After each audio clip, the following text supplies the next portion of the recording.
اور وہ وہاں سے ہلکا ہلکا خون بہنا شروع ہو گیا تھا۔ وقت کے ساتھ ساتھ ایلسا کی گردن پر دباؤ بڑھتا جا رہا تھا اور ایلسا کو اپنی موت سامنے نظر آ رہی تھی۔ ایلسا کے دوستوں میں سے اس کی ایک دوست امارا نے سورہ ناس پڑھنا شروع کر دی۔ اس نے کہیں سنا تھا کہ سورہ ناس پڑھنے سے جن بھاگ جاتے ہیں۔ جیسے ہی اس نے پڑھنا شروع کی، حویلی میں ایک بھونچال سا آ گیا، چیزیں ادھر سے الفادیر گرنے لگیں اور ایک واس ہوا میں اڑتا ہو امارا کے سر پہ الگا۔ چوٹ بہت شدید تھی لیکن اس نے سورہ ناس پڑھنا نہیں چھوڑی اور دیکھتے ہی دیکھتے سب تھم سا گیا۔ جو چیزیں ہوا میں معلق تھی وہ گر پڑی اور وہ مخلوق بھی دھواں بن کے غائب ہو گئی۔ ایلسا دھڑام کی آواز سے نیچے گر گئی، اس کے دوست کی طرف بڑھے اور اسے سہارا دے کر اٹھا۔ امارا نے سر پر کپڑا باندھ کے خون کو بہنے سے روک لیا تھا۔ وہ سب حویلی کے دروازے کی جانب گنی سے تو صد شکر کے وہ کھلا ہوا تھا۔ ان سب نے حویلی کے باہر رات گزاری کیونکہ اندر ان کا سامان موجود تھا اور اس وقت جا کر لینے کی ہمت کسی کی بھی نہیں تھی۔ صبح ہوئی تو وہ سب ہمت کر کے اندر گئے اور جلدی جلدی وہاں سے اپنا سامان لے کر روانہ ہوئے۔ واپسی کے سفر پر ایک سنسان سی جگہ پر ان کی وین خراب ہو گئی۔ وہ سب پہلے ہی ڈرائے ہوئے تھے اور اس جگہ سے بھی خوف آ رہا تھا، حالانکہ دن کا وقت تھا۔ ان کی دین کا ٹائر خراب ہو گیا تھا، وہ بدل ہی رہے تھے کہ ایک خوبصورت سے بلی ان کے پاس آئی۔ ایلسا نے آگے بڑھ کر اسے اٹھا لیا۔ پتہ نہیں کس کی ہے، اتنی پیار کی پہلی اور اتنی سنسان جگہ پر کیسے آ گئی؟ ایلسا کو اس کی فکر ہوئی۔ ایلسا چھوڑ دوا سے جس کی بھی ہو جو بھی ہو، ہم اندر چل کر بیٹھتے ہیں۔ امارا کا خوف اب بھی ختم نہیں ہوا تھا۔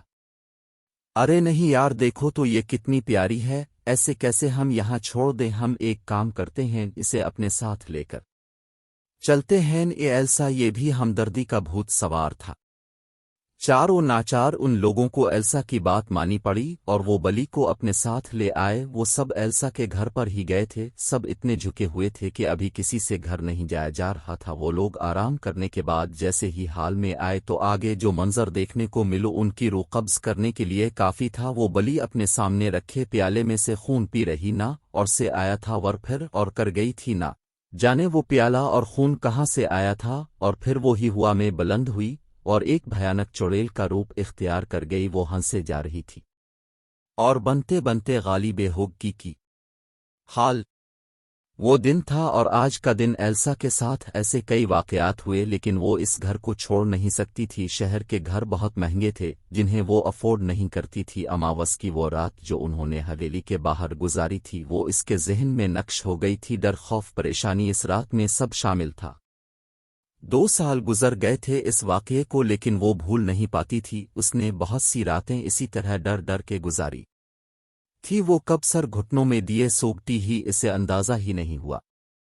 صبح ایلسا اٹھی تو رات والے واقعات پھر اپنے مکمل جزیات کے ساتھ دماغ میں گھوم گئے۔ وہ سر جھٹک کے اٹھی اور ناشتہ بنانے لگی۔ ناشتہ کرنے کے بعد تیار ہو کر وہ کیفے کے لیے نکل گئی۔ آج ان سارے دوستوں نے ایک پارٹی رکھی تھی جو کسی ہوٹل میں ہوئی تھی۔ کیفے سے فارغ ہو کر دو اپنے دوستوں کے ساتھ پارٹی میں چلی گئی۔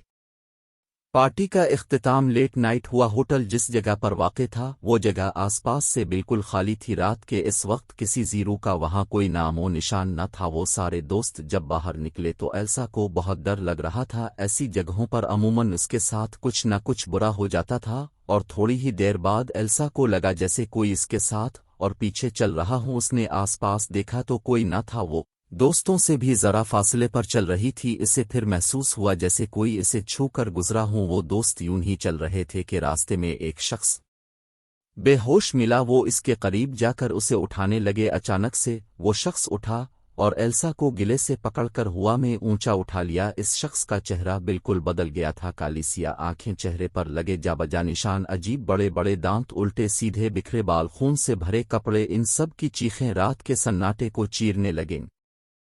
ان سب کے آس پاس کے نبی ہی سامنے رکھنے لگے جو بڑے بڑے تھے اور بے حد بھیانک تھے۔ ایلسا کو لگا جیسے وہ اماوس کی رات ایک بار پھر لوٹ کر آ گئی ہے اور اس بار موت نے آنا ہی آنا ہے۔ پھر وہاں جو ہو وہ بہت دل دہلا دینے والا تھا۔ پہلے انسانی آواز میں گونج رہی تھی اور اب وہاں جنات کے چیخنے چلانے کی آواز میں گونجنے لگی۔ ایلسا والوں نے دیکھا ان سب سے کچھ دور ایک بزرگ کھڑے تھے جو بلند آواز میں کچھ پڑھ رہے تھے۔ دو پڑھتے جا رہے تھے اور ان سایوں کی چھینیں بڑھتی جا رہی تھی۔ یک دم سب کچھ سناٹے میں آ گیا۔ وہ سارے سائے کہیں گم ہو گئے اور وہ بزرگ بھی نہ جانے کہاں چلے گئے۔ وہ سب اپنے راستے پر ہولیے پر ایک سا جانتی تھی کہ یہ سب کبھی ختم نہیں ہو گا۔ ان کی زندگیاں جس سامنے کی نظر میں آ گئی ہیں وہ کبھی ان کا پیچھا نہیں چھوڑے گا۔ اماوس کی وہ رات ان کی زندگیوں سے آسیب کی طرح لپٹی رہے گی۔